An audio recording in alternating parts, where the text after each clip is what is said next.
Impact Church's Wi-Fi? Raise your hand. Have you ever been on it and it's been working very well? Raise your hand. But have you ever gotten on it and it's really choppy and slow? Let me tell you why. Because at that point, it is beyond capacity because most of y'all in here are on the same Wi-Fi. And now the bandwidth was not established to have 100 people on it at the same time. Although it will work, it won't work fast. Likewise, whenever you take too much on your plate, your bandwidth or your spiritual and your natural capacity was not designed to help everybody, to hold everybody down, to say yes to every request and try to do everything yourself. And we try to spiritualize it and say, I'm just trying to please God. No, most time we're trying to please people. Please. With a question, because it's just me and you in the room, obviously. Just gonna stop me while I'm talking. Come on, go ahead. Dad, that statement you just made completely contradicts your teaching us about the multidimensional grace. It really does not, but I'm glad you said it. Go ahead, finish on. Go ahead. So I just need an understanding. Gotcha. So notice what I said was you can't take everything upon you. And our problem many times is we have this little Jesus Junior complex to think you're called to everybody, you're called everywhere, and you're called to do everything. But you're not. According to the law of placement, you're called to be somewhere. And you're called to reach somebody. And you're called to do something. And until you find out that somewhere and those somebodies and that something, you're going to constantly dabble in everything and be effective at no thing. Does that make sense? Here's the thing. Who are professionals in here? Well, raise your hand at what you do. Okay. I'm gonna call you out and I'm gonna ask you what you're the professional. Everybody start putting their head down. It never fails. Okay. It never fails. Okay. What are your profession? What do you do? Okay. So do you teach everybody? Can you teach everybody? You can. Okay. There you go. All right. Because you thought about it, didn't you? And there are some subjects you don't know because you mastered and majored in a specific subject within the educational arena. And until you come to grips with that and be humble enough to tell yourself, can't help everybody, then I'm always going to be trying to help everybody and be effective at doing nothing. So when we talk about, so I don't need the rest of you, that was fine right there. So when we talk about multidimensional grace, I'm saying God is giving you an ability to do a multiplicity of things simultaneously, but it's going to be the things he's told you to do. See, anytime it's God's will, it's God's what? God never orders anything he doesn't pay for. And so if God put it on your plate, it means he's given you capacity when he gave you the assignment. Now, your inability to believe God can diminish your capacity to be effective for God. So when he gives it to you, instead of you complaining, you have to rely on the one who gave it to you. So multidimensional grace says to me, I'm not going to be multitasking. I'm going to be multidimensionally working. Multitasking means I'm trying to do everything at the same time. And the brain was not really made for that, even though we do engage in it. And some of us like me, because of my ADD, I need to do a lot of stuff at one time. I have to. I have to. If you have an counseling session with me, I am listening to everything you say. And that's why I repeat it back, because you'll get it twisted, because I'm typing, I'm doing stuff, but because I need to be occupied, okay? And there comes a time when you're rambling on, you got to say something else because I've gone somewhere else. But I'm multitasking, but I cannot be as effective multitasking because my brain only has limited ability to do that. So I can do that for a short a span or period of time. But when it comes to multidimensionally working, it is me having the grace to get it done, but the discernment to know what to be doing and when I'm supposed to do it. So watch this. Tanya, here it is.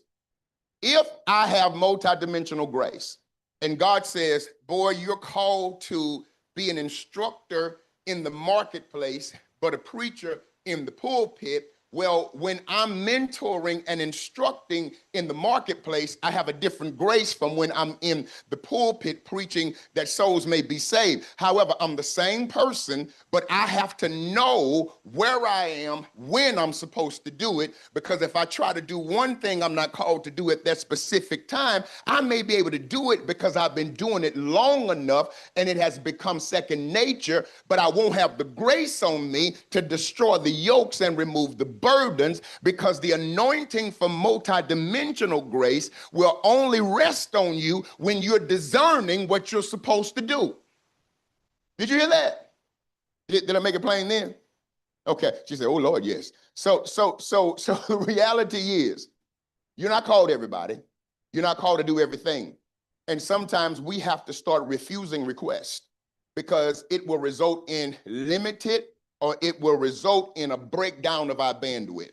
Going back to this Wi-Fi again, because of, watch this, this is great, because of the overload of the Wi-Fi, I had to get my separate Wi-Fi in my office because there was too many people on this one. And if I tried to do some of the major things I wanted to do, it would ultimately not only shut me down, but it'll start hindering some things that you're doing. I said something, but you missed it.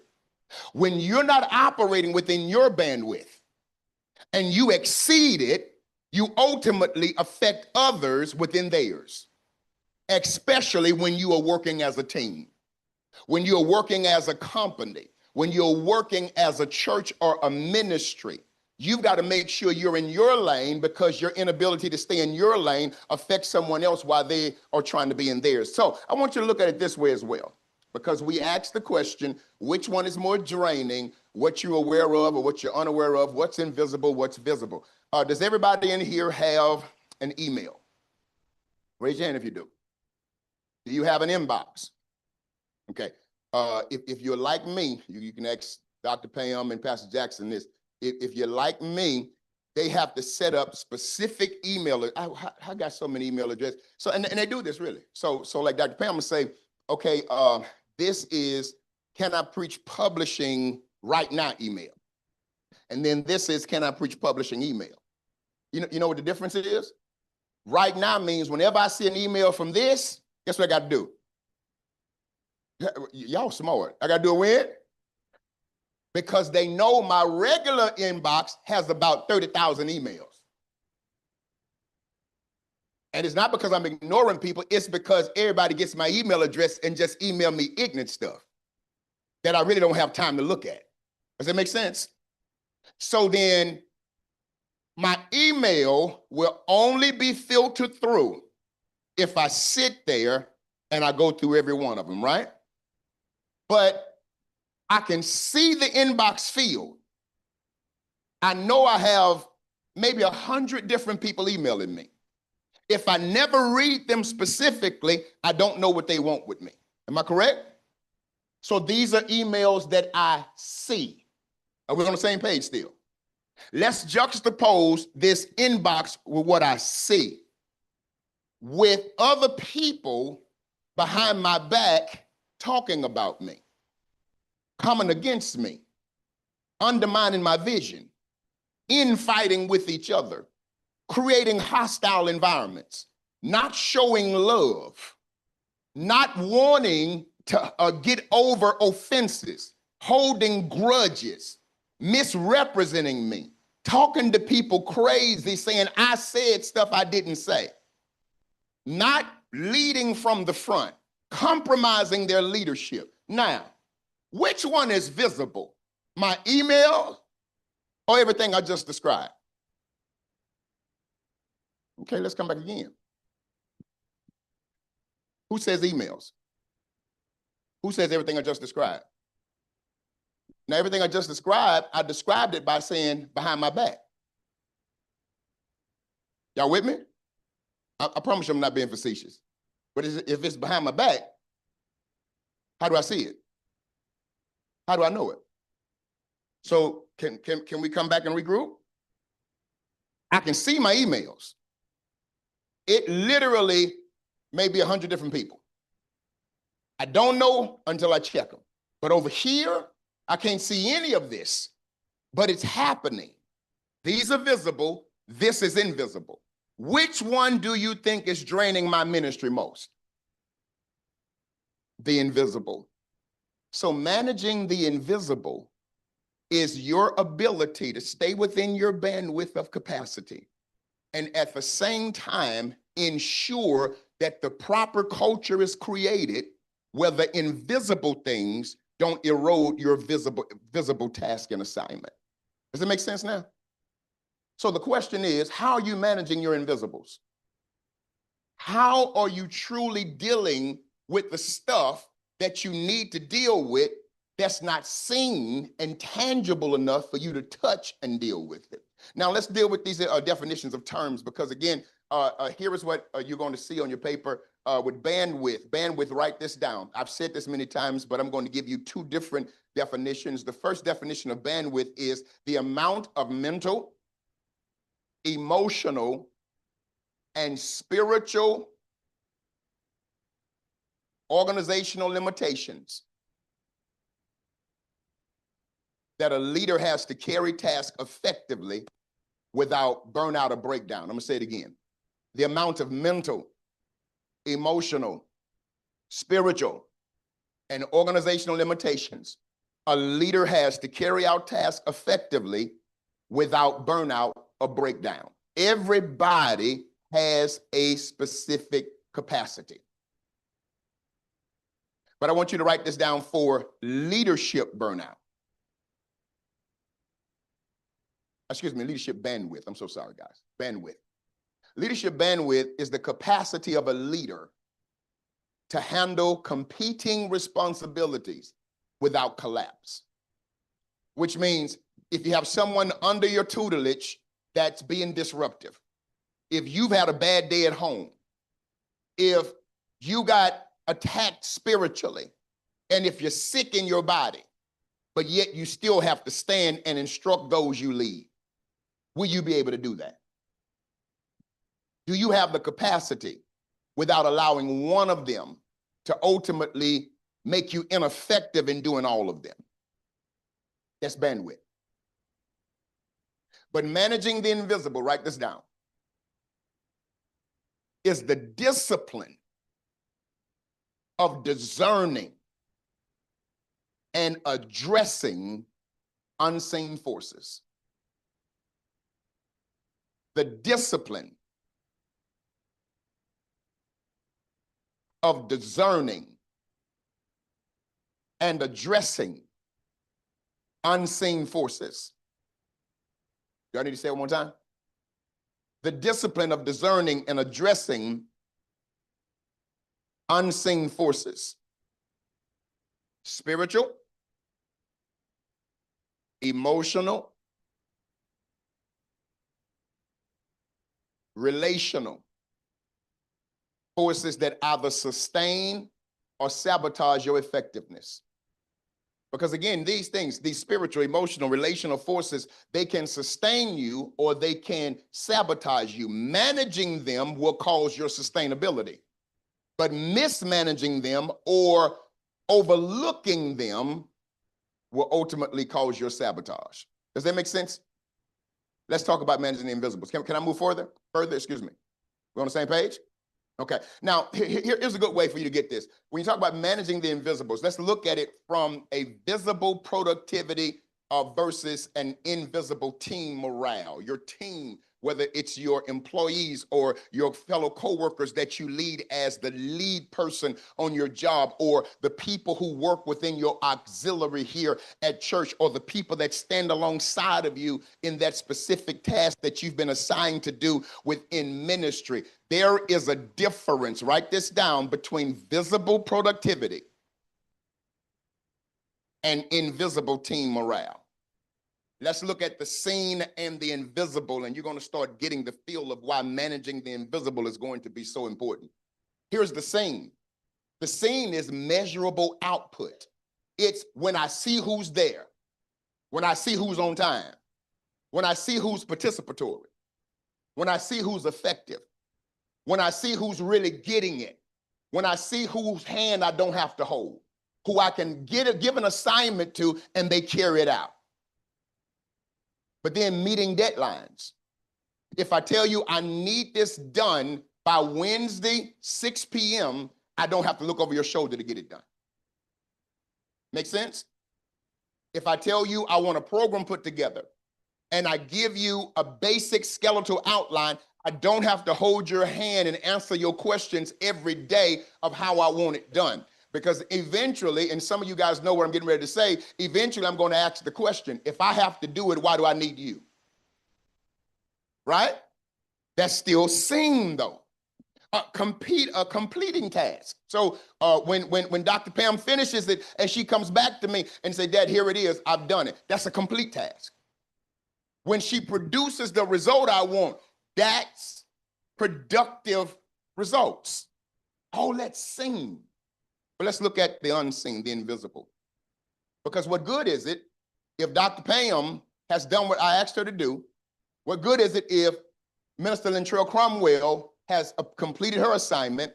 What if Pastor Clark has conveyed the message I wanted her to convey?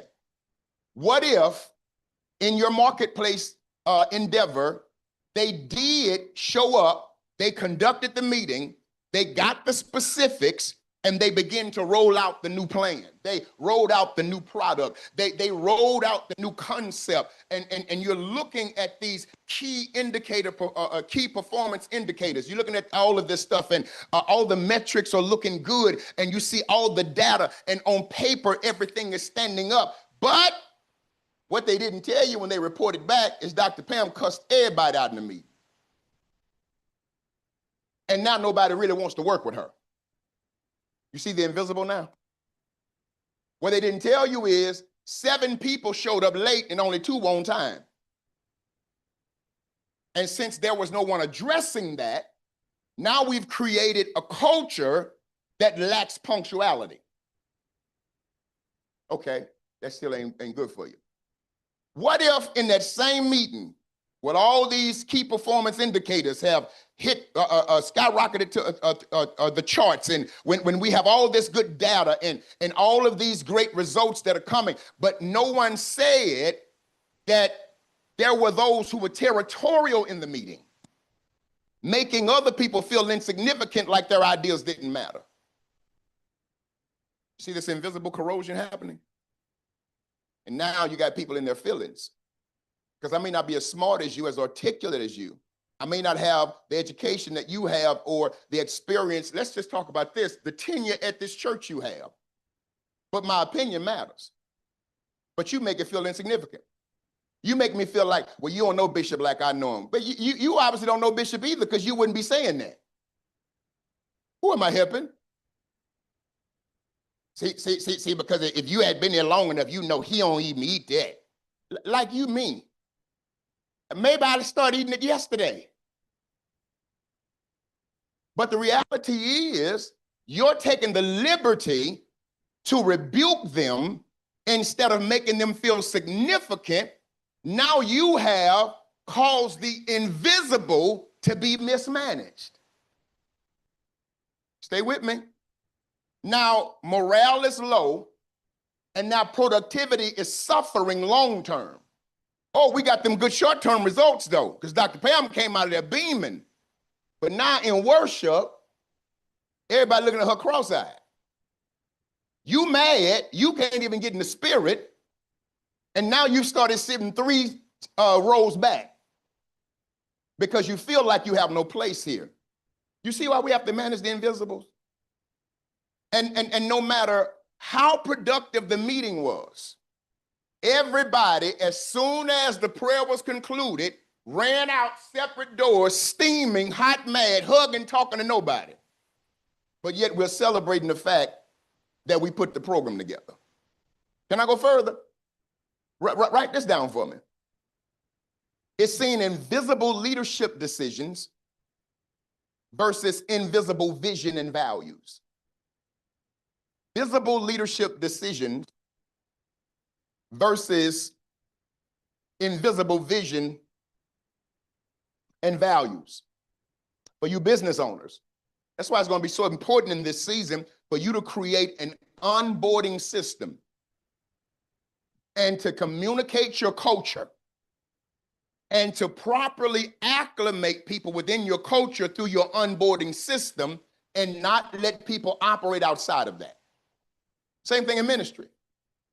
But how can you onboard somebody into a culture that you're constantly corrupting?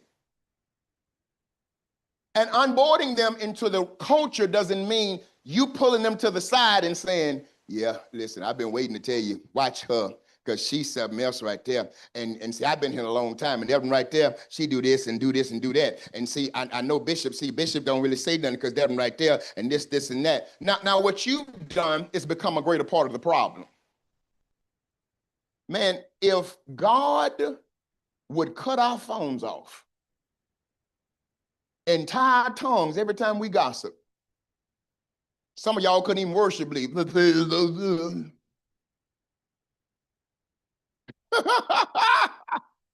So write this down, write this down. Y'all ain't liking me. Here are the scene. The scene are public decisions made by people or leaders. The scene are announcements and directives and policies. In other words, I tell you what we're going to do. I give you the vision. I announce to you what's about to come. Bring you together, give you the directives, give you the protocols and the policies that are supposed to govern these particular activities. That's the scene. Say that's the scene. But here comes the unseen, the underlying vision and values and principles that guided my decisions, which simply means this: I didn't come up with this stuff haphazardly and overnight. I understood why we had to do it, and I understood how we had to do it. But yet, when you go out to implement it, you walk by, brush up against each other, snarl at each other, won't hardly speak to each other, won't love on each other, but expect to work with each other. You see that? That's the invisible that is overriding the visible. And our failure to manage the invisible is ultimately causing a collapse of the visible, because we have success for the moment, but it's never sustained. And so you'll come in and it looks like we're working and we're popping and everything is going great, but it just collapses because it's the invisible that becomes the substratum, or that becomes the foundation for the visible. Make sense, guys? Then decisions or overriding convictions. Because now we had a conviction of how it was going to get done, but somebody made their own decision to do it another way. And the invisible is constantly coming in and eroding the visible. I'm gonna give you one more, and then I'm going to go on to the outline and get where I need to be. Let's talk about visible financial performance versus invisible financial discipline. So my financial performance is always going to either be sustained or sabotaged by my financial discipline, which means what I buy, what I do, how I stunt, how I floss, my ability to be frugal and disciplined and displaying proper stewardship is always going to be tied to my financial discipline that's invisible. Does that make sense? Let's go further. So from a marketplace perspective, we're talking about profits and revenues and financial statements and stakeholders, public or shared, those who have a stake in it. But let's talk about it from a ministry perspective. Tithes and offering, donations, stakeholders right here within the ministry who give, those who are willing to even put their name on the line for things. All that's seen, am I correct? But what about you personally? what you wear, what you drive, where you live, how you eat, this trillion-dollar industry of hair and nails and lashes. When you just told me, pray for me, Bishop, because I needed gas money, but you still got your nails done. You just told me you don't know how your electric bill gonna get paid, but you got lashes. Okay. You told me you put something on the rent, but you got a brand new micro braid job. Why y'all quiet? Do you see how this invisible thing is killing us? Okay. So let's look at the invisible. The behind the scenes financial discipline that's seen in budgeting, risk management, investments, saving strategies, and stewardship that protects long-term sustainability. Now let me say it again. A financial discipline, budgeting, risk management, saving strategies, and investments that protect long-term sustainability. It means, although you're looking at me and saying, oh, wow, look like he ain't got very much. Or, man, I don't know what's wrong with Bishop. He lost everything. I don't know what's going on. How do you really know that? Maybe I'm invisibly disciplined. Because you do know, they say rich folk like to look broke, broke folk like to look rich.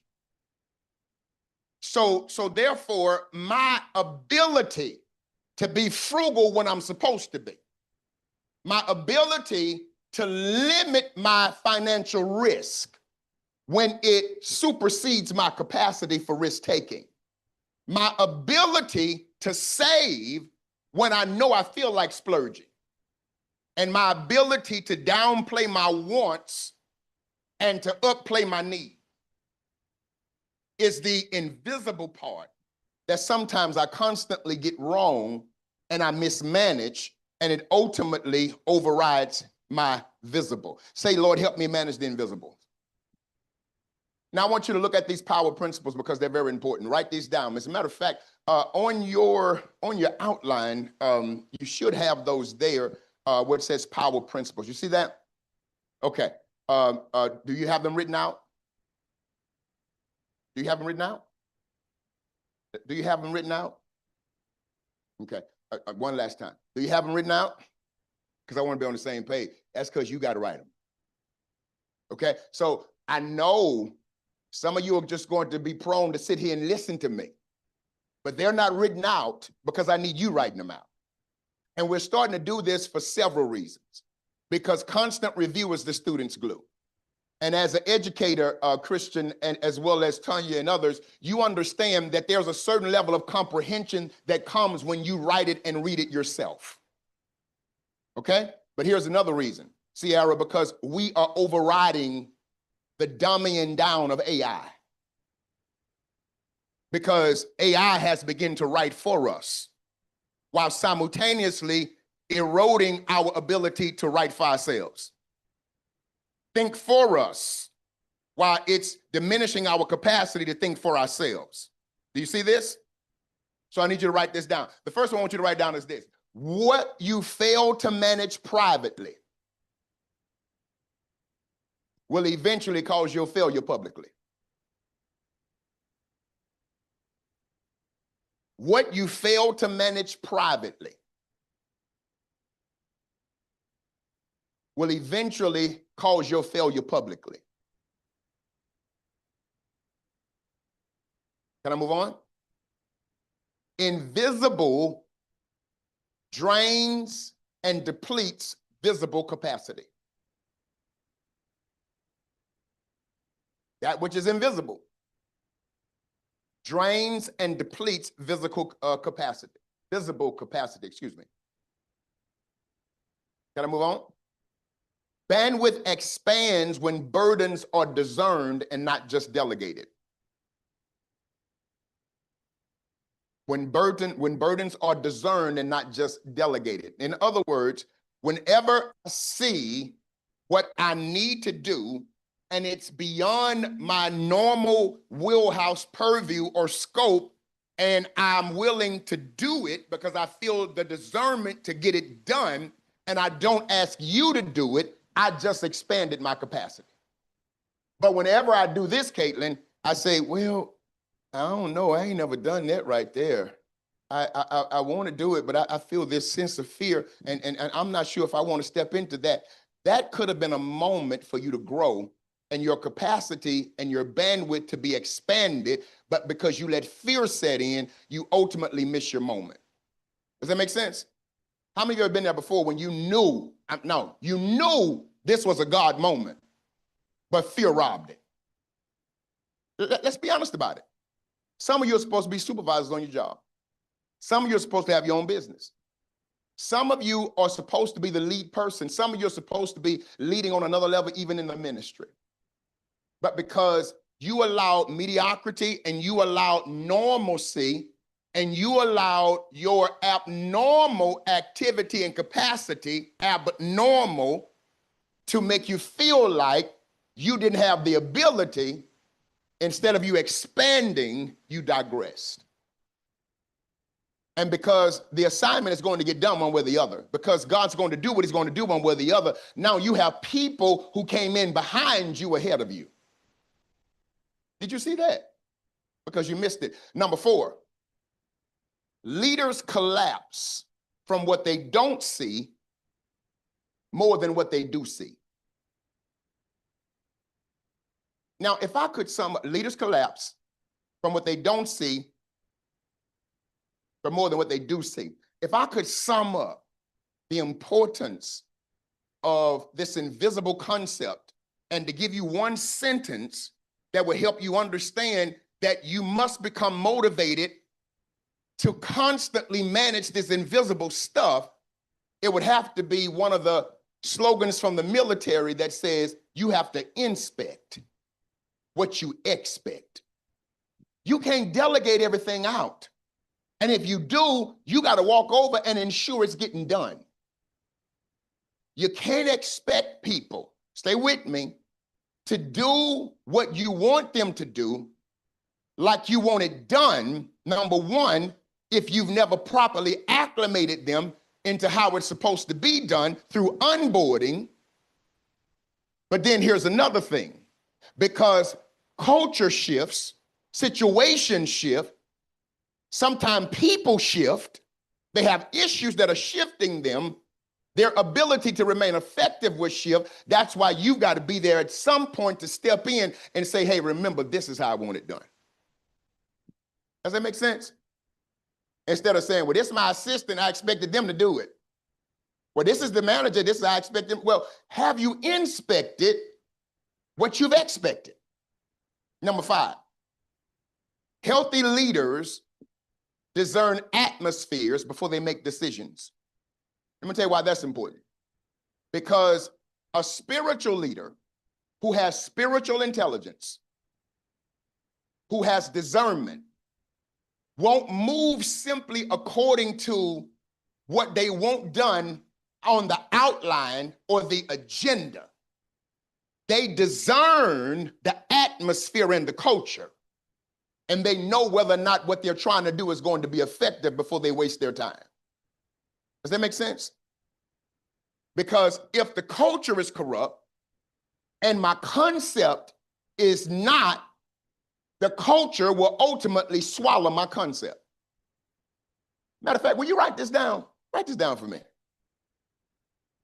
Culture eats strategy for dinner. Stay with me. Has vision for lunch and ate your idea for breakfast. Culture, I'm gonna break it down. I know y'all looking at me, what are you talking about? I'm hungry. Listen, culture will eat strategy for dinner, your vision for lunch, and your idea for breakfast. Let me break it down for you, Elder DeShalia. Your idea is what God inspires you to have. Okay, I want to have gold. I can't ever get it right. Girls with gold teeth. So that's my dream. Okay, that's my idea. I can't never get it right. I know something with the golds in the mouth or something. So that's my idea, right? And so now I need to put a vision together. Okay, we all going to the same dentist. We're gonna get gold. All right. Okay. And understand we don't do gold plated because your mouth gonna rot. We do real gold. That's the vision. Okay. So that's the vision. So now we need a strategy because everybody may not be on the same financial level of how we're going to get it paid. Are we on the same page? Okay. So now after that, I need to make sure that everybody understands the idea, basic concept, or the why I did this, the vision that I have in order for it to come to pass, and then the vision I have that's going to come to pass, and the strategy to bring it to pass, right? Because after that strategy, I'm now looking for a system. But I can't even get into a system because culture is so corrupt. Because everybody talking about each other. Nobody likes each other. Some folk are wondering why we gotta have goals, why it can't be silver. I don't like this dentist. I wish we could have done this another way. Matter of fact, between me and you, God then showed me to do this 10 years ago. I just didn't do it.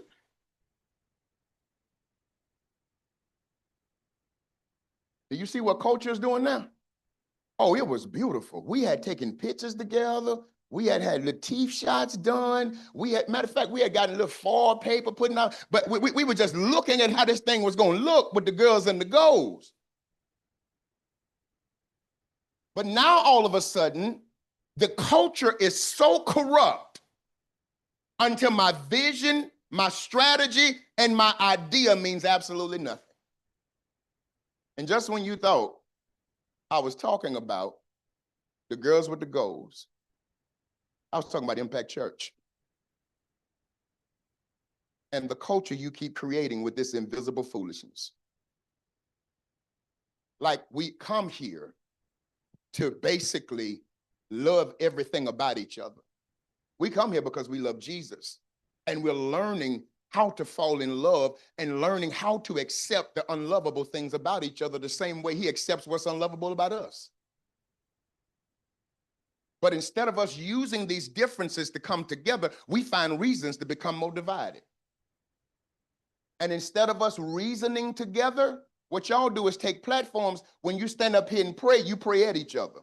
When you preach at each other. When you're on a prayer call, you make general statements talking at each other instead of talking to each other and finding out what's going on, because sometimes people are like that because they've never been exposed to any other culture than that.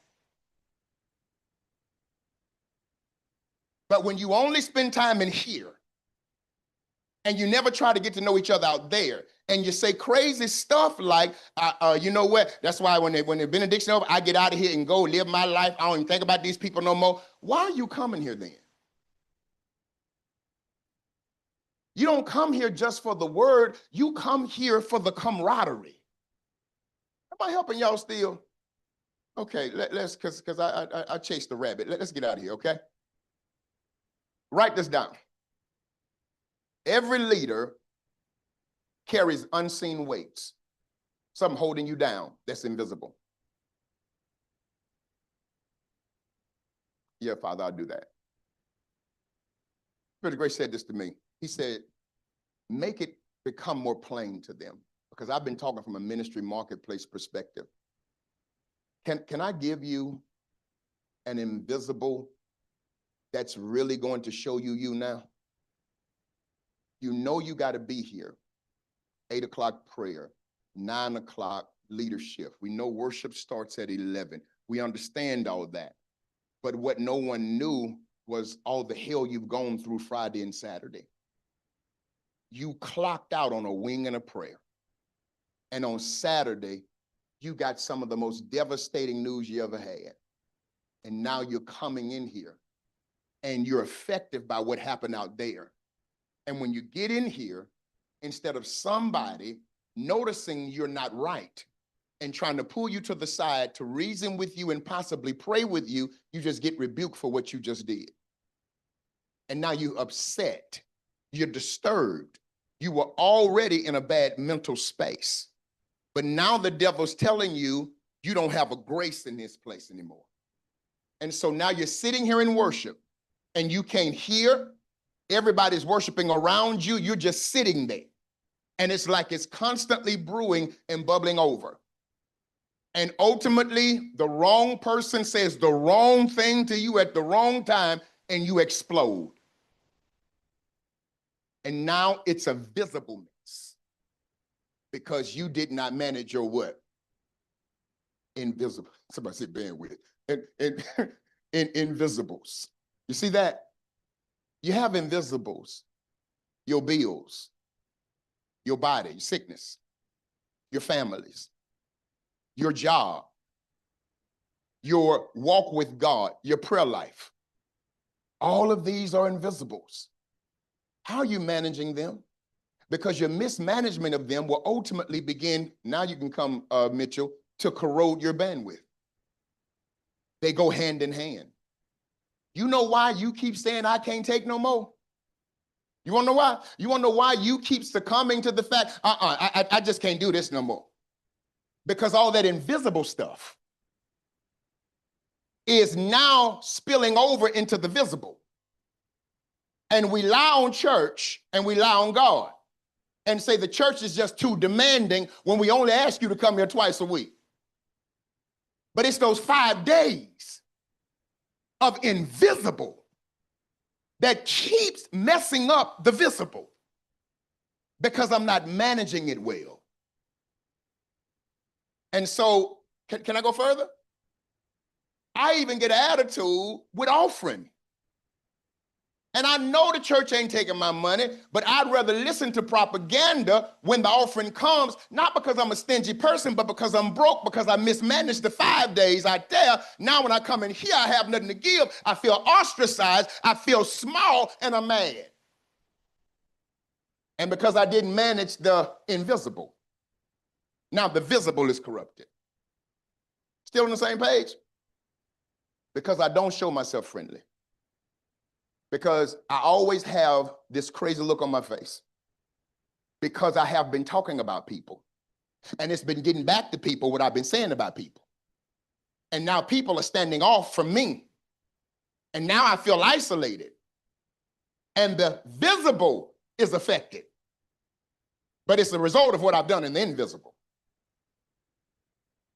And so now I'm at a place where I feel limited and bottlenecked within my capacity because I can't expand. Same page, guys? Okay, write this down. So the challenge is not always what we see, but what we don't see. Here we go again, Mitchell. Unmanaged invisibles will create a leak in your capacity. A leak. Pastor BJ, what that means is I'm still moving, but I'm losing. And my capacity is seeping out little by little. And I'm becoming less and less effective. And I'm getting ready. I'm starting to teeter on operating in dishonor because I have no capacity to be honorable because my bandwidth has been destroyed. So here's what I need you to do. There is a 6-page framework. I'm just going to throw these out there. And again, I don't have time to elaborate on it, but I'm going to throw this out here. And I want you guys, we'll come back and we'll deal with this in its entirety on next week because I want to get some questions before we go. 6-page framework. And you guys should have that within your outline. And it's going to be what's called naming the invisible. You see that? Okay. So you see where it says fatigue? Now I want you to get this. The invisible shows up as fatigue, misalignment,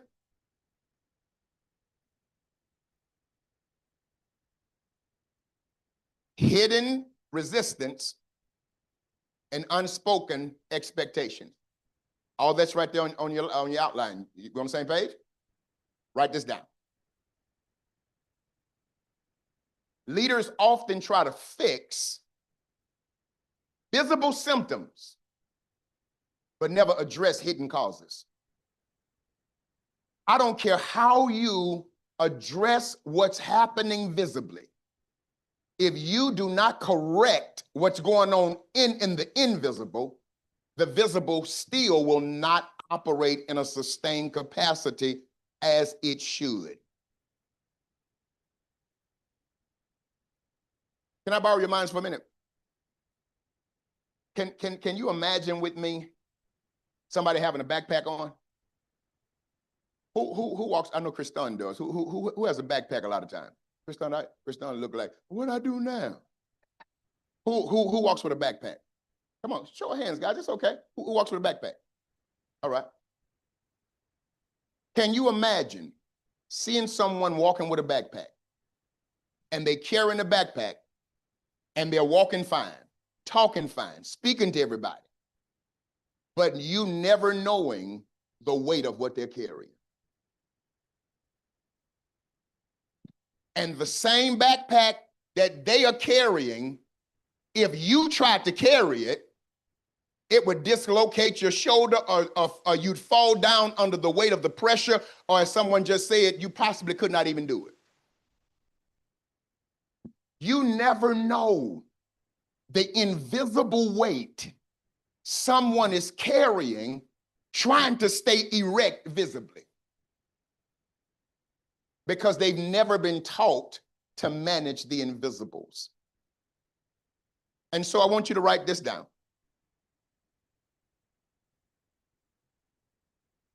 When we talk about the 6 lenses, the first one, as you can see, is purpose. That's why you're doing it. Why am I doing what it is I'm doing? Let's look at the connection. As a matter of fact, I don't have time to deal with this because I said I'm going to take questions. Okay, guys, go up. Second one is priorities. Come on, just go up. Third one is process. I was really going to get into it comprehensively, but I'll do you an injustice if I try. The fourth one is people. The fifth one is problems. The sixth one is progress. If I'm going to stay within my bandwidth, expand it when God wants me to, manage my invisibles, I've got to do it according to purpose. Because sometimes, again, it's what I'm doing that I'm not supposed to be doing that's affecting my ability to do it properly, because I'm not called to do this. Making sense? But then my priorities, I have to know when to do what. That's that multidimensional grace, Dr. Pam. Then my process, how am I going to get it done? That's my strategy or my system that I'm trying to create. But then my people, who am I going to involve in this? Because there are no lone rangers in success. But then number 5, the problems I'm called to solve and the problems I am expecting, because challenges will come. John Maxwell wrote a book, and I recommend that you read it. It's called Failing Forward, which means we spend too much time preparing for success. You got to start preparing for some failures that's going to ultimately lead you to success. But last, number 6, progress. How do you measure your progress? What is the system that you're using to ensure that you're remaining effective?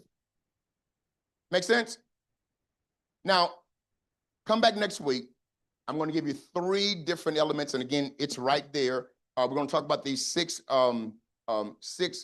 P's, but then I want to give you these 3 points. You see them right there: capacity challenge, concealed coercing, and coagulation concept. We're going to talk about that in its entirety, and I'm going to show you how this ties into bandwidth and managing the invisible. But I want to take a few questions now, and I want to make sure that you understand the necessity of this concept and why it's going to be so important for you in this season of your life to manage the invisibles, why it's going to be important for you to come to the place where you know how to be on time. where you know how to be punctual, not for Rasby, Mason, and Impact, but for you. Because that's part of the invisible that keeps messing you up.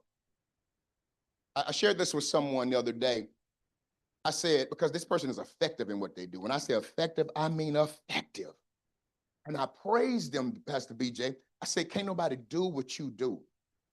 And man, you have helped a lot of people. I said, but the opportunities, the greater ones that require punctuality, you'll never be given those. Because although they know you can do what you do like nobody else can do it, they don't know if you're going to show up and get it done in the time in which they need it done.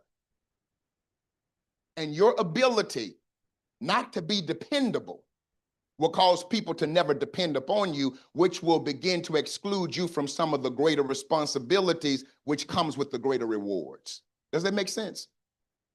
Because no one's going to hand you a task if they don't know you're going to be there to complete it. So managing the invisibles means managing my character even when a demand hasn't been placed upon it. Remaining honorable even when I'm in the dark and can be dishonorable. Making sense? Any questions, comments, or concerns? I'm sorry, go ahead. Good morning. I have a comment. All right. I just want to say, literally last night I was sitting just talking to God, and he said, "You will not be your mother." Wow. And Wow. I didn't know there was an issue I was dealing with based on things that she had spoken to me. Wow. And so when you talk about managing the invisible, Wow. I'm thankful God revealed that to me, because I'm struggling with things and I don't know what I'm struggling with. But as I continue to talk to him, he tells me about the seeds that have been planted in my life that he is uprooting. And so I just want to tell you how spot on you are with your message, because I literally had that encounter last night. Wow. Wow. And thank you for that.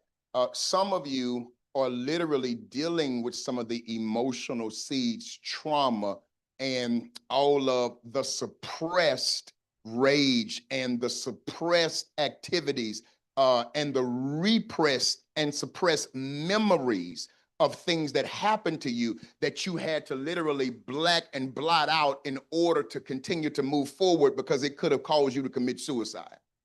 But the problem is they were never dealt with.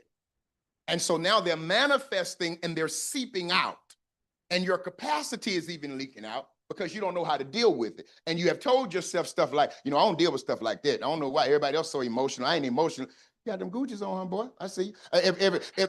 Everybody else emotional. I ain't emotional like that. And I don't do all that right there. But then all of a sudden, now you in a depressed state. Well, I thought you don't get depressed. I normally don't. Because now that stuff is leaking out. Does that make sense? The invisible thing. That's really good. So here's what I need everybody to do. I need everybody to do this. And I had a conversation, and that's why I was so grateful Minister Tequila said that, because I had a conversation with her, and I won't tell you the details of it, but this is something God told me to tell you.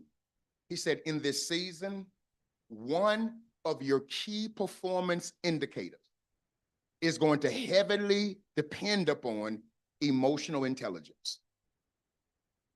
Do you hear me?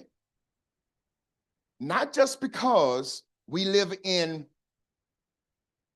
this great uprise of AI and they can't be emotionally intelligent, but because your emotional intelligence is not only your ability to effectively communicate with other people and to help them with theirs and understand their inability to have it, it is your ability to manage your own emotions. And that's what's killing many of us in our effectiveness and our leadership. We get too emotional and in our feelings. And we let our feelings corrupt our thoughts. Some of y'all, if I could help y'all, can I tell you what I'd start with? It's going to sound crazy. And I'm a preacher and I love my job. It wouldn't be with a scripture. I would take your social media account. Because most of you are living your lives by people with these sound bites giving you relationship advice, giving you marriage advice, telling you how a man should think and how a woman should think. And a lot of them don't even have successful relationships themselves. And you sit up and listen and look at this stuff all day long, and you are allowing your reality to be taught to be challenged by someone who lives in fantasy. Y'all hear me? Why would you want something that contradicts somebody who tangibly stands before you, who you can sit down and counsel with, who you can talk to, hug, have a conversation with? Or is it that you just like to hear what folk have to say, who are trying to create what you want them to say and your reality you'd rather have, but you don't want to hear the truth? Am I helping y'all? Your neighbor say, give me your phone. Yeah, I can erase your account. So, watch this. Before you go to bed.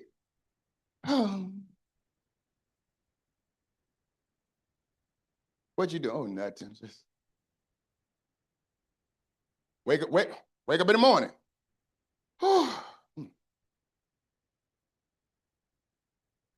No, seriously. Stay with me, because I'm going somewhere. Okay, at the doctor's office, and they waiting on me to call me. Oh. Okay.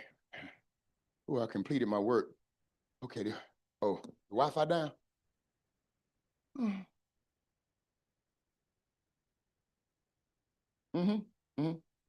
Now, I've done this all day long. I have not programmed God into this. If you look at if you have an iPhone especially, it'll show you how many hours you've been on there. Compared to the time you spend in the Word of God, the time you spend in prayer. Now, add that to these 2 and 3 hours you've been on the phone talking about nothing but people. Do you see how these invisibles are corrupting you and literally creating a corrupt reality for you?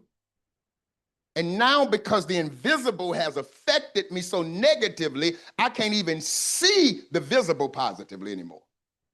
I just feel like there's no hope for me. Any other questions? Come on. Get the mic to him. And the same for my Zoom listeners as well. I just have a comment. Okay. It's about emotional intelligence. Mm-hmm. I remember when I would come and talk to you and you would say, daughter, the thing that you need to grasp is emotional intelligence. And so as my spiritual father, as someone that I have the highest esteem for, I wasn't offended, but my feelings was hurt because I'm like, I'm Cherie, I have emotional intelligence. What do you mean? I don't have emotional intelligence, but I have gone through so many things. Most people in the past 2 years probably would have jumped, literally. So it was invisible. Wow. When you were saying it. Wow. Oh God. Jesus. It was invisible. But now, emotional intelligence has become my superpower. Wow. And it's visible.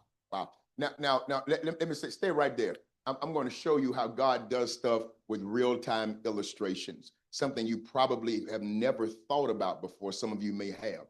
Now, well, I won't do that. If you're filled with the Holy Ghost, just pray with the Spirit. Just do it. Just come on. Not like it's a test, but I mean for real.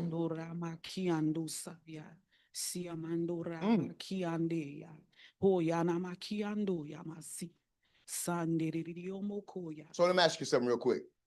Did you feel that thing? Mm-hmm. You can't play with that, can you? Mm-hmm. You know what happens though? It engages your soul. It's your spirit praying, but your mind, will, and your emotions are in it. So when Elder Cherie started praying with the Spirit, notice she said, "Oh, what's up?" Because your emotions kick in. And we are not aware of the fact that the emotions have a part in everything we do. So watch this. Although she has learned to control them, what if she was still operating in an inability to control her emotions? And she gets emotional. Like y'all know, I tell my oldest daughter, Liz, all the time. Liz can't do nothing without her emotions overtaking her. Stay with me though, guys. But the reason it's hard for her to do, and I have to always rebuke her, is because the religious atmospheres and cultures that she was bred in, that I was responsible for creating at that time through my own ignorance, made us feel like that was spiritual. Because we weren't taught we could think. We were taught to just be charismatics. No one told me I can be an intellectual charismatic. You thinking too much. Get your mind out of this. Holy Ghost. And so what happens now is I think I'm just feeling the anointing, being most spiritual when I go off. No, I'm not controlling my emotions because the Holy Ghost is intelligent.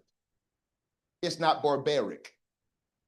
He wants to communicate and convey the message so conviction can come and you can fall more in love with him. But if I'm just praying and I'm praying, or if I'm speaking and all of a sudden I go, hey, no, hey.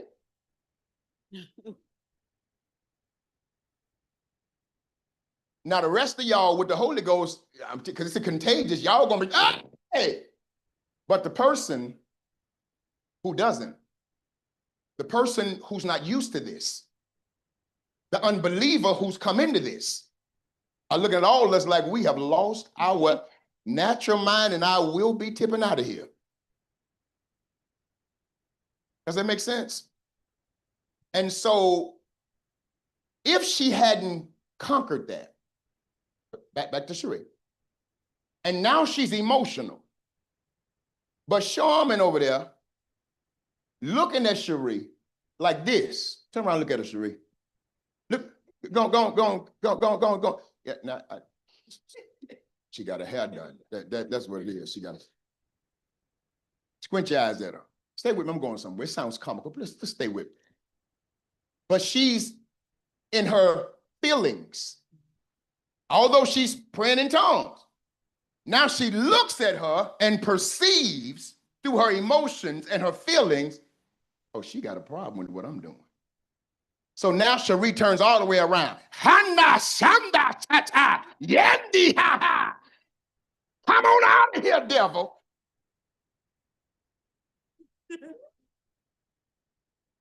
And what she didn't know is Charmin was saying, man, I wish I had what she got. God, I wish I had what she got. Father, I've been praying for this. Lord, give me some of this. Do you see it? That's why we have to be holistically well-rounded believers who are healthy spiritually, who are healthy physically, who are healthy emotionally, who are healthy mentally, who are healthy financially. Because one imbalance in the invisible can shift everything visible around us. Any other questions? I don't be knowing who to call. You ain't done. I just took over your time. I'm sorry. Go ahead. I just wanted to say, with that being said, it has opened doors for me in business, Wow. other opportunities, Wow. even on my job, even with my children, family, friend, just learning to control that side where things I would normally flash out on or have an answer in the moment. I am learning to sit in things and come back to it when I know that I can handle it and give a real, heartfelt answer. I love that. So emotional intelligence will help you delay before you cause destruction. Jesus, Lord have mercy. I love it. I absolutely love it. It was two hands. Okay, Dr. Pam. Dad, I perceive every time you Hold get on. up. Hold on. What I perceive. Yeah, you perceive? Go ahead. I All right. perceive. Trying to be intellectual like my father. Every time you get up, you are trying to impart something in us about our culture. You know, walking in, and I know I'm always observant because I'm looking, but when an individual comes into impact, they see the love, they see the welcome, they see the selfies, all of that stuff like that. But there is no unity. And when you're up there teaching, you're trying to teach us about culture. You're trying to teach us about having offenses with our sisters and brothers. You even had one service. If you got some issues with somebody, go to them. Get this thing right now. And we did it in church. And you're consistently doing that. But we still got so much invisible. We may not even know how to ascertain what it is. Okay. So how can we shift our culture to really being what it is you're trying to teach us, each individual? Gotcha. So, and great question. So the best way I can answer that, oh Lord, is not fall first, because y'all gonna laugh. So thank you, son. Thank you. So the best way to answer that is when you're met with that resistance, don't you digress. Believe it or not, what's normal is the infighting, is the division, is the animosity, is the aggression, because it's all through the Bible. If you read Corinthians, the most gifted church, where all the gifts were in operation, all the fivefold ministry and all of the other gifts of the Holy Ghost. And they were sleeping with their daddy's wife. They were drinking. They were fighting. All of that. Paul even had to write on being one in Christ, which means they were divided. They were taking the communion celebration and turning it into a liquor party. See, we use these cute texts to support what we're doing, but we never look at the context of it. All that was going on.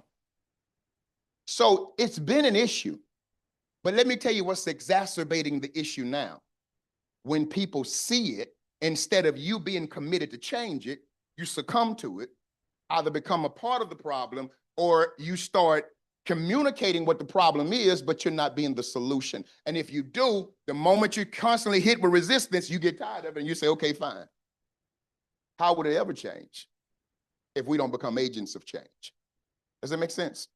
Here is the thing, guys, I want y'all to see what changed me. Because when you talk to any senior pastor, especially, but any of you guys in leadership, leading auxiliaries, you will agree that COVID shifted church, even the mindsets of people. And it's almost like we still haven't returned yet. Our bodies are here, but it's like our minds on the other side of town, like the OJ say. Well, here is the truth of the matter. I was getting frustrated talking to God. Here is what God said to me, and I hope this helps you, Dr. Pam. He said, how dare you? What do you mean? He said, how dare you be that arrogant and expect something from my people they won't even give me? So how are we ever going to perfect this thing in here when he can't get us to stop doing what he wants us to stop doing? When he's proven himself to be a loyal, loving God, but yet we still break his heart. So it is through loving kindness that he's drawn us. It is going to be through that same guise of love and consistency that we draw closer one to another. So that's the answer. But going back to your culture question, though, whenever you get tired of being met with resistance and you succumb to it, you then have become swallowed up by the culture. When the reality is you're called to counter the culture. Yeah. Make sense? Anybody else? Oh, interesting. Was they good? Okay. Two questions. So can someone else's invisible be visible to you? And then my second question is, how do you help someone manage their invisibles if they don't want to admit that that's impacting their visible? So first of all, you've been married to Cromwell too long. You said, can your visible on the visible and the visible be the visible? Well, okay, let me elaborate on that first I'm just question. teasing. I'm just Well, okay, what I mean by when you gave the example about, looking at social media, I notice people that I work with, it's affecting them coming to work on time because they stay up all night. And they tell me this, they stay up all night watching that, and then it's also affecting their productivity because they're so like addicted. They have to go see what's going on Facebook, knowing that you have certain things you have to be doing. That's why I asked that. And I was teasing you. I got it. I promise Yeah. you did. So two things now, and you and I've had this conversation before with something else. You're going to have to consider who's talking to them. Is Minister Lintrell Cromwell talking to them? Or is their supervisor talking to them? Because there's a difference. Now, you need to know how to coagulate the two. You can't be Pastor J. Because Pastor J, baby, at 2200 Laura, baby, this ain't 4727 Broadway. What B Wall is B in here? B. So you do have to make a separation. But being who you are in Christ, you have to be discerning enough to know when to coagulate. Because there comes a time when they don't need the supervisor talking to them. Because if the supervisor talks to them, you're going to have to fire them. But because you have created a relationship with your employees, hopefully that you understand some of their situations, you don't want them unemployed. So then before we go to that extreme, the minister steps in with grace and finds out, what is it about this toxicity that you're so attracted to? Now, and I'm not saying say it like that because they get offended, but find out why they do what they do. Sometimes that's all you have to do is go beneath the surface and find out the why. Now, let's go a little further, because in my book, The Honor Code, and we're going to do this in Bible study, I wrote complete honor codes for your workplace. And some of them include staying off social media on them folks' clock because you're still in time. I'm going to say it again. Every time you go to social media on the clock, you're a thief. Unless your job consists of social media. I'm going to say it again. While you posting at work, you're still in time. When the lunch break is 30 minutes and you take 31, you're a thief. Are y'all with me still? Also, when you're off their clock, but you are a representative of them, what you post on social media affects your company. And they will start showing you. Stay with me. And so the reality is this: you have to be aware of these things from a position of honor. Because what you don't understand legally many times is they have a right to fire you. Thievery in any company violates policy. Yes, 1 minute, you're fireable. Yeah. And so I say that to say this: I don't know your company's policies, but you could possibly start there by communicating, y'all don't need to do this because this is a violation of policy, and I know you don't know, but they can fire you for this. So you don't want to do this because I know you want your job. Yeah, exactly. So then the minister finds out what's going on. And the minister also has to be careful and have boundaries, because as I say all the time, takers have no limits, but givers have no boundaries. And so you got to create the boundaries to say, okay, I have suffered long enough with you. There's nothing I can do to help you, and you can't save everybody. Make sense? Did it answer your question? All right. Anybody else? Anybody else? Oh, well, I'm sorry, Pastor Clark. That's okay. I just want to say this regarding some of the things that have been said. You know, when I got ready to retire from LSU, I didn't want to retire. Wanted to stay a little bit longer, but I was almost forced into the retirement because of my inability. So I was fussing about having to retire. And the Spirit said to me, I don't know what you're fussing about. You wasn't no good employee. And it's the truth, because I mean, During that time, we were traveling a lot. When I didn't want to go to work, I didn't go. If it was raining too hard, I didn't go to work. You know, I mean, and we talk about 30 minutes, 30 minutes, 45 minutes. I'm still in the thing, sitting down, because we had students doing the work. They just come to me, get it checked off, and I'll go on, sit down the rest of the day. So, and then I had to laugh about that because I started thinking about it. I really wasn't no good at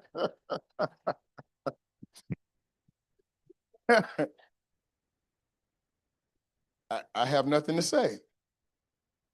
But I will move on and say this, guys. When you practice honor in the dark, it's really not hard to do it in life, because you become honorable in all things. And I don't know why I feel the need, because this has nothing to do with this.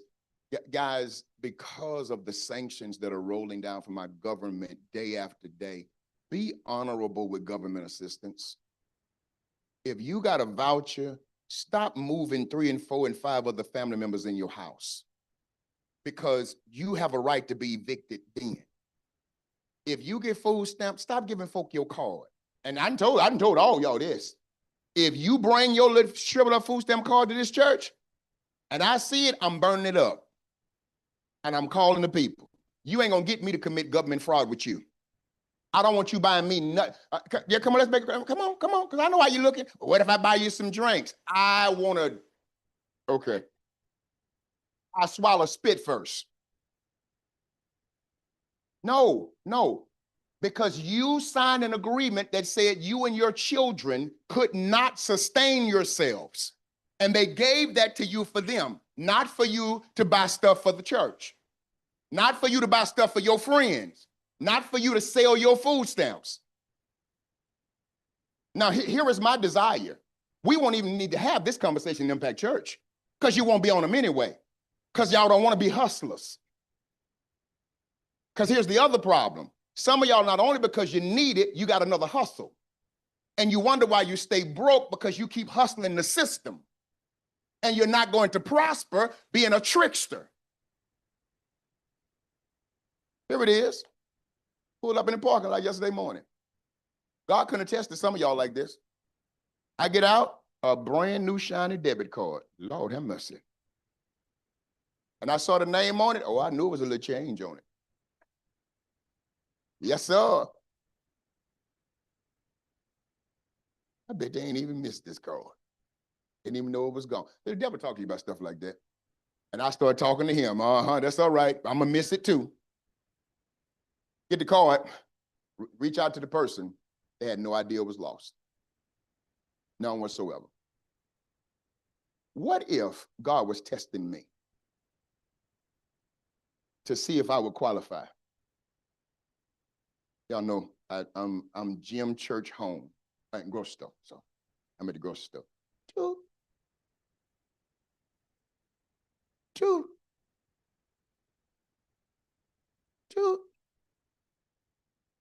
I'll put this in this thing right here, because they ain't looking no way.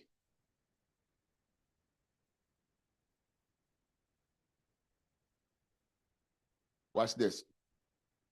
I said, no, devil, you trying to get me on the news. Watch what happens, though. I go ahead and scan it. Boom, scans that time. Cool. Put my stuff in the bag. No, not the bag, I'm sorry. Total the stuff up. Watch what happens. They come across the screen, me on camera. And I have to go and call. They have to call one of the employees to come. What I thought was invisible was visible the entire time. Isn't that something? What are you being tested in the invisible that God's trying to seal you ready for in the visible? It is the little foxes that spoil the vine. And if we don't learn to get past this little stuff and be honorable, then we're ultimately, and I don't want to get ahead of myself because I can't wait to see y'all Wednesday, you're going to end up with a dishonorable discharge. Well, God is going to render you dishonorable. And you don't want that to be you. Cromwell, please go ahead, son. I had a situation. Well, it's not really a situation. I was just wondering if I was correct for this. So I do take honor very seriously. I try to respect my authority at my job, and I do what I'm told in front of everybody, and the people around looking like, you gonna let her talk to you like that? You gonna let her tell you to do this, that, and the third? I said, well, yeah, because I know, like, see, a lot of those guys, they got relationships with these people, right? And they're not gonna really do nothing to them. But see, I'm new. I'm kind of fresh on this particular shift with these people, right? On in this particular position. And they, you know, she's gunning at me. Yeah, you gotta do this, do this, do this. Now come over here and do this, do this. And I'm like, am I using my emotional intelligence correctly when I just go ahead and do what I'm told, even though they looking at me crazy, like, man, you ought not let her talk to you like that. You shouldn't, you ain't got to do that. So let me ask you this. Is it that they are saying that because they defy leadership and you're in a culture where they're used to define it, and now it's culture shock for them because you respect leadership? Or is that person, the supervisor, literally talking to you nasty? I mean, she's not talking to me now. She's using a tone. That's how she wants to be faster, faster, faster. I get it. So it's not her trying to be offensive or anything like that. No. So you're in no wise wrong. No, you're doing what you're supposed to do. And I'm going to tell you this as well. You're going to find where you literally come to a place where you start being given opportunities they'll never be given. And even if it never happens there, you are seeding. And God's going to create something for you in the future because you did the right thing, even when the culture said do it wrong. Don't ever sacrifice right on the altar of convenience. Do right at all times. All times. There has not been a place I've ever worked where they literally tried to, my wife can tell you, tried to negotiate everything they could to keep me to stay. Because I always showed up early. I always did stuff I wasn't supposed to do. I always went 110%. I would help other people with their job. So much so until when I got called to pastor, it was just too much. I was working 2 jobs and pastoring, and I needed to do Bible study.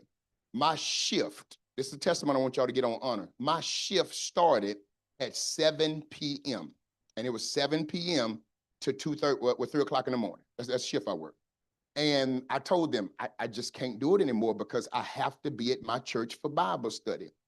For the first time in history, here is what the owner said, not the supervisor, because I was the supervisor of the loading docks and the trucks were getting messed up because I wasn't there.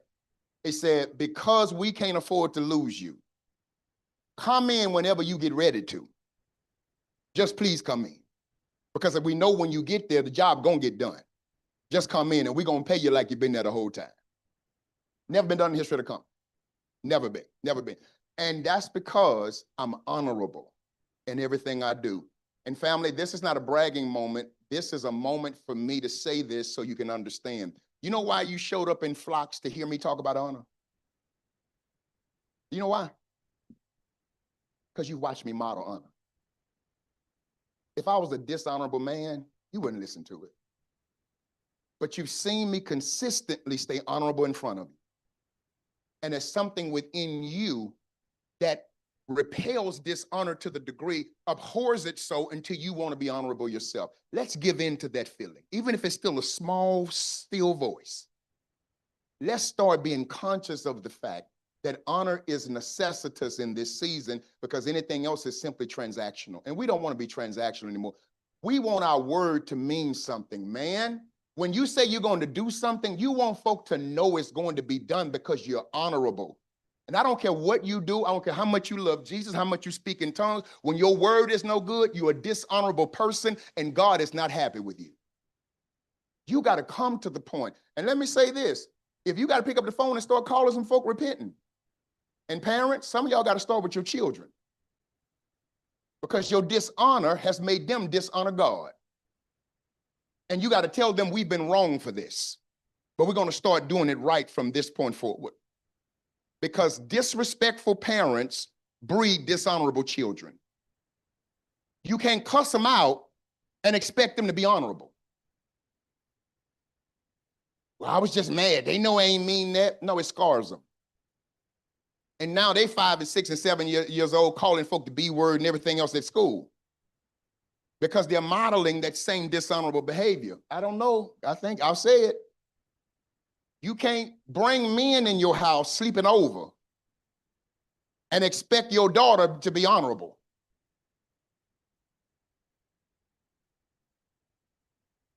Well, he don't never stay at the house. But yeah, y'all go everywhere else.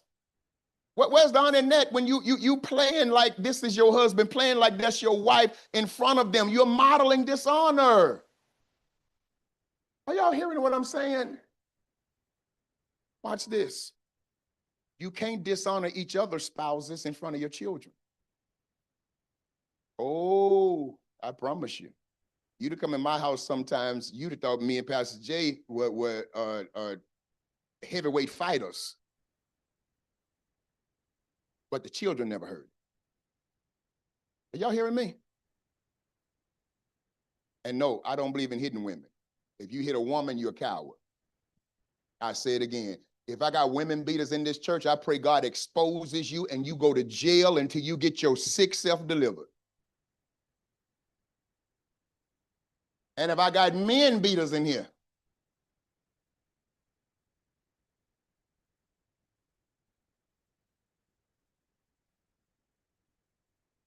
but I understood they are going to model what I show them. If I create a confusing, divisive, antagonistic environment, argumentative environment, I'm breeding those who are going to be argumentative, those who are going to be antagonistic, those who are going to be divisive, because I'm breeding dishonor. Am I helping y'all still? All right. Okay, say time. Okay. Gotcha. All right. Does someone else have their head up before we go? I said